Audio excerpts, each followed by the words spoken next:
Om Shanti. Good morning. साकार मुरली 27 मई 2021। बाबा का मीठा मीठा लेटर हम मीठे मीठे बच्चों के मीठे मंथन के लिए। मंथन शुरू करने से पहले सतगुरु बाप दादा का वरदानी हाथ अपने सिर के ऊपर महसूस करते हैं और उनकी शांति भरी किरणों के नीचे बैठ जाते हैं।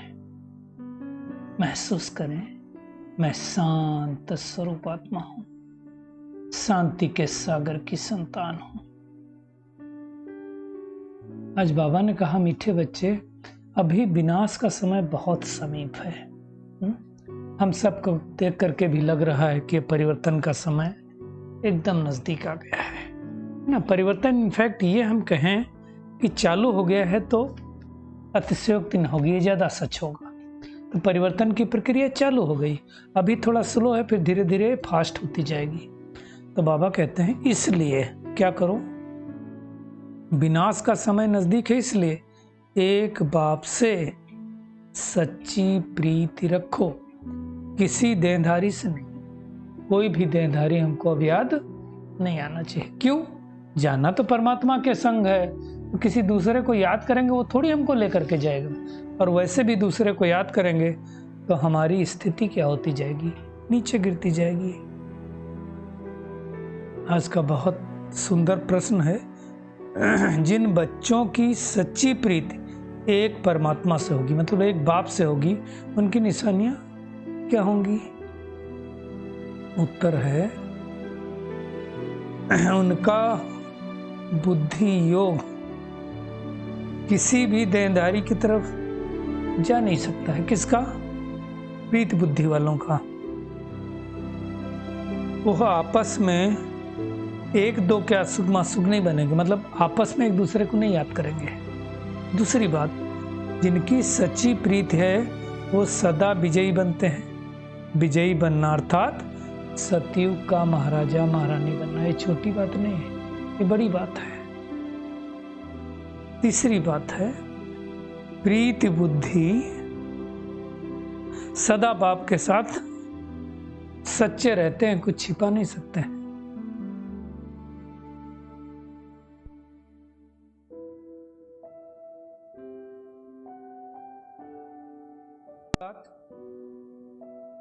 वो क्या करेंगे? रोज अमृत बेले उठकर प्यार से बाप को याद करेंगे, अर्थात परमात्मा को याद करेंगे। पांचवी बात, दधीच ऋषि की तरह सर्विस में हड्डियां देंगे। हड्डियां देना मतलब क्या हो गया? तन मन धन श्वास संकल्प से सेवा करना, इसको कहते हैं दधीच ऋषि मिसल हड्डियां देना, है ना। मतलब हर समय ये स्मृति में रहे कि मुझे सेवा करनी है। तो ये 6 बातें जिनकी होंगी उनको परमात्मा प्रीत बुद्धि कहते हैं। आज का गीत है,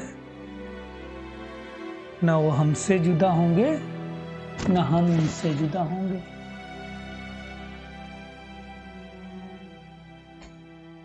बाबा कहते हैं ये ब्रह्मा मुख वंशावली ब्राह्मण कुलभूषण प्रतिज्ञा करते हैं। क्यों? कौन प्रतिज्ञा करते हैं? हम बच्चे। क्यों प्रतिज्ञा करते हैं? क्योंकि परमात्मा के साथ मेरी प्रीत बुद्धि है। अब ये चेक करना है मेरी प्रीत बुद्धि है या नहीं है।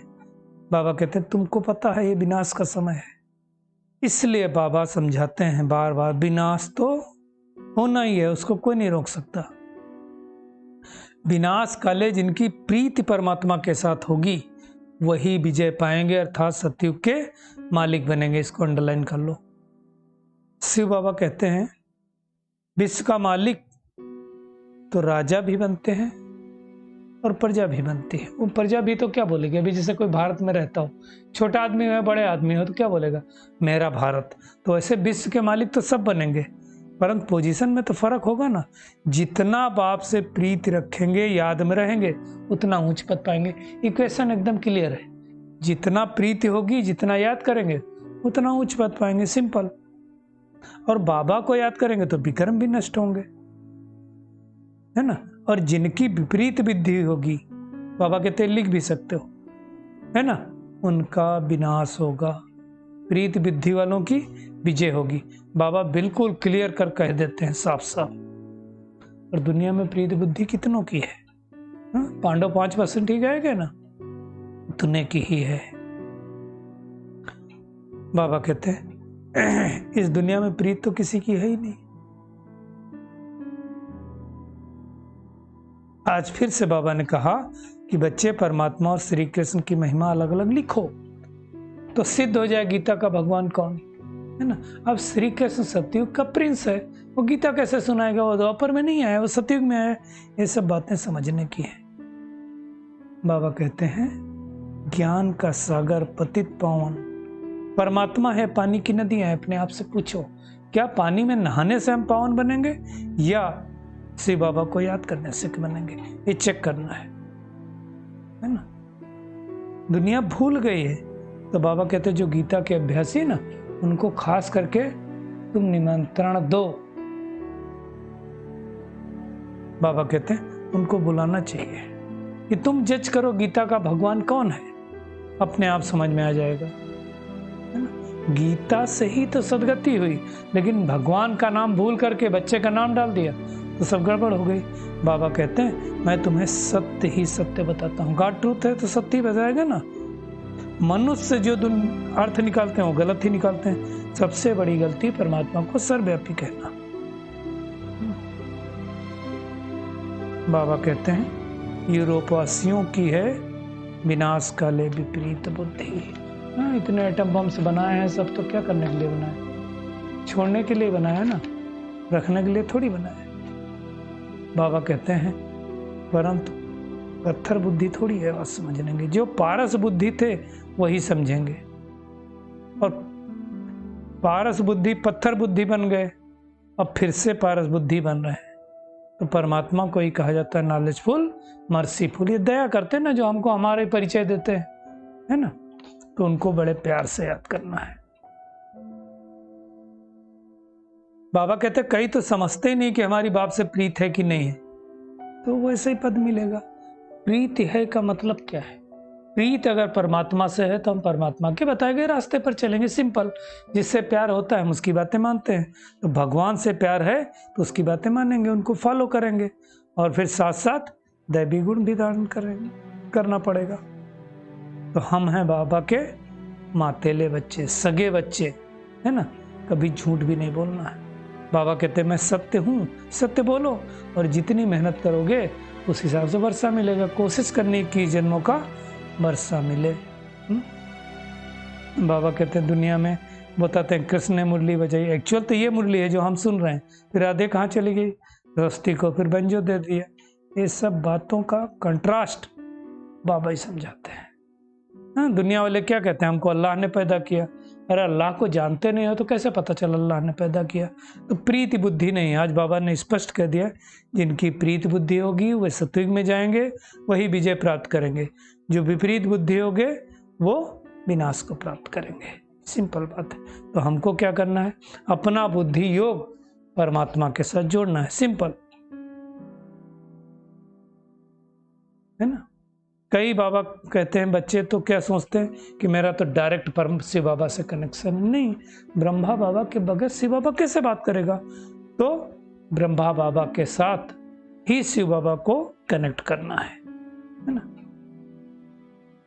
माया से दूर रहना है। मुख्य बात बाबा समझाते हैं मामेकम याद करो बस। बाबा तो ब्रह्मा द्वारा ही समझाते ना, ब्रह्मा द्वारा ही स्थापना करते ना, तो ये बात भूलो मत। ज्ञान का सागर एक परमात्मा ही है, उसको ही लिबरेटर कहा जाता है। इसमें डरने की क्या बात है? खुद समझ के दूसरों को समझाना है। जितना बाबा कहते याद करेंगे उतना तुम सदगति को पाएंगे। सतयुग में राम राज, कलयुग में क्या है? रावण राज। राम राज तो है नहीं, सतयुग में एक ही राज होता है। ये सब बातें बाबा कहते तुम्हारे में भी जो नंबर वाले है ना वही समझते हैं, सबको थोड़ी समझ में आता है ना। जिनकी बुद्धि में धारणा होती है और जिनको धारणा नहीं होती, जो विनाश काले विपरीत बुद्धि होंगे उनको धारणा भी नहीं होगी, वो पद भी कम पाएंगे। बाबा कहते विनाश तो सबका होना है, ये तुम्हारा अंतिम जन्म है। बाबा कहते हैं इसमें सच्चा रहना है, सच्चे दिल पर साहब राजी होता है। दधीच ऋषि मिसल अपनी हड्डियां सुहा करनी। बाबा कहते हैं कई लोग तो क्या करते हैं, सोचते हैं हम लौकिक के पास चले जाएं, बाबा के पास समर्पित होते हैं, फिर चले जाएं, वहां तो नाटक बाइस्कोप सब कुछ देखने को मिलता है ना। अब जो जिनका मन इन चीजों में लगता है, मूवी में लगेगा, सीरियल में लगेगा, वो ज्ञान में नहीं ठहर सकते है ना। बाबा कहते हैं जब अमृत बेला उठो तो उठ के बैठ के याद करो। ब्रह्मा बाबा जैसा करते थे। लेटने से तो झुटका आएगा, तो हमको वास्तव में वो कमरा भी छोड़ देना चाहिए। दूसरे कमरे में हाथ मुंह धो करके, हो सके तो गुनगुना पानी पी करके और परमात्मा की याद में बैठो। आजकल तो कितना अच्छा कर दिया है, यूट्यूब पे आप जुड़ सकते हो, है ना। तो ऐसे करना है। उठकर बैठने से अच्छी अच्छी पॉइंट्स निकलती हैं, तो ऐसे हमको याद करना चाहिए। बाबा कहते हैं अभी बाकी थोड़े दिन हैं, हम विश्व की बात सही ले रहे हैं, बाबा को याद कर। ये बैठ करके याद करें तो खुशी का पारा चढ़े। सुबह को चिंतन अच्छा चलता है, और सुबह को अच्छा चिंतन चलेगा दिन भर खुशी रहेगी। अगर खुशी नहीं रहती तो चेकिंग करें, जरूर हमारी परमात्मा के साथ प्रीति बुद्धि नहीं है। अमृत वेले एकांत कितनी अच्छी होती है। जितना बाबा को याद करेंगे उतना खुशी का पारा चढ़ेगा। इस पढ़ाई में ही ग्रहचारी बैठती, क्यों? भगवान को भूल जाते हैं। तो मनसा वाचा कर्मणा सर्विस करनी है। ये सर्विस में ही अंतिम जन्म व्यतीत करना है। ऐसे कोशिश करना है कि हमारी सेवा में ही अंतिम जन्म बीते, तो हमारी सदगति हो जाएगी। भगवान आया ही है हमको स्वर्ग में ले जाने के लिए। अब लोग कहते कल करेंगे कल करेंगे, कल कभी नहीं आएगा। जो करना है आज कर, इसलिए गायन है, काल करे सो आज कर, आज करे सो अब, पल में प्रलय होएगी, बहुर करे कब कब करेगा। कई लोग सोचते हैं कल से हम योग करेंगे, कल से मेडिटेशन करेंगे, कल से मुरली क्लास करेंगे। कुछ नहीं होने वाला। जो कुछ करना है आज करना है, अभी करना है ना। इन बातों को अच्छी तरह से समझना है। तो आज का होमवर्क क्या करेंगे सारा दिन? एक तो अमृत बेले से ही बुद्धि में रखना है कि हमको बाबा की याद में रहना है। विनाश का समय बहुत नजदीक है, इसलिए बाबा से सच्ची प्रीति रखनी है। अब किसी देहधारी को नहीं याद करना है। दुनियावी बातों को छोड़कर ईश्वरीय सेवा में लग जाना है। आपस में एक दो के आशिक मासुक नहीं बनना है। एक बाप से प्रीति जोड़नी है।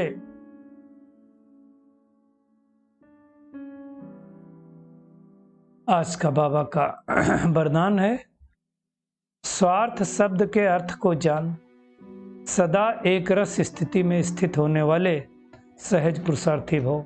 बाबा कहते हैं आजकल एक दो में जो लगाव है वो स्नेह से नहीं है, लेकिन स्वार्थ से। आप सोचो, हमारा जिससे लगाव भी होता है ना, उनसे भी तो स्वार्थ का होता है। अगर किसी से कोई स्वार्थ पूर्ति ना होती हो, कोई लगाव नहीं रहेगा।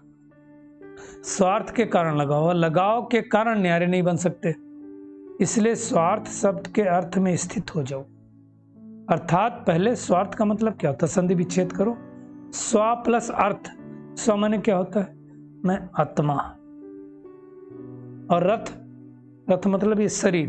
तो बाबा कहते पहले स्व के रथ को स्वाहा करो, मतलब देहभान को स्वाहा करो। ये स्वार्थ हो गया तो न्यारे बन जाएंगे। कितना अच्छा समझा है। इस एक शब्द के अर्थ को जानने से सदा एक के और एक रस बन जाएंगे। यही सहज पुरुषार्थ है। तो स्वार्थ के शब्द में स्थित हो जाओ, अर्थात स्व के रथ को स्वाहा करो। कितनी अच्छी परिभाषा बाबा ने बता दी। वाह। स्लोगन है, फरिश्ता रूप में रहने से कोई भी विघ्न अपना प्रभाव नहीं डाल सकता। तो सारा दिन हमको क्या करना है? बार बार फरिश्ते स्वरूप की ड्रिल करनी है। चलिए मेडिटेशन के द्वारा मुरली को अपने अंदर समाहित करते हैं। महसूस करें मैं बहुत पावरफुल आत्मा हूं। मुझे स्मृति आ गई है, परमात्मा ने स्मृति दिला दी है कि अब परिवर्तन का समय नजदीक है। इसलिए हमें प्रीति बुद्धि बनकर एक परमात्मा को याद करना है। मेरी बुद्धि किसी देहधारी की तरफ नहीं जानी है। परमात्मा का सच्चा आशिक बनकर उस मासुक को याद करते रहना है। प्रीति बुद्धि विजयंती विपरीत बुद्धि विनसंती। इसलिए प्रीत बुद्धि बन करके अमृत बेला उठ करके बड़े प्यार से मुझे बाप को याद करना है। एक बाप से ही सच्ची सच्ची प्रीति रखनी है। अब मुझे स्वार्थ शब्द के यथार्थ भाव को समझना है। स्वार्थ अर्थात स्व के रथ को स्वाहा करना है, अर्थात देहभान से मुक्त होना है और फरिश्ता स्वरूप में स्थित होने का पुरुषार्थ करना है। शुक्रिया मीठे प्यारे बाप दादा, शुक्रिया आप सभी का इस मीठे मंथन के लिए। ओम शांति।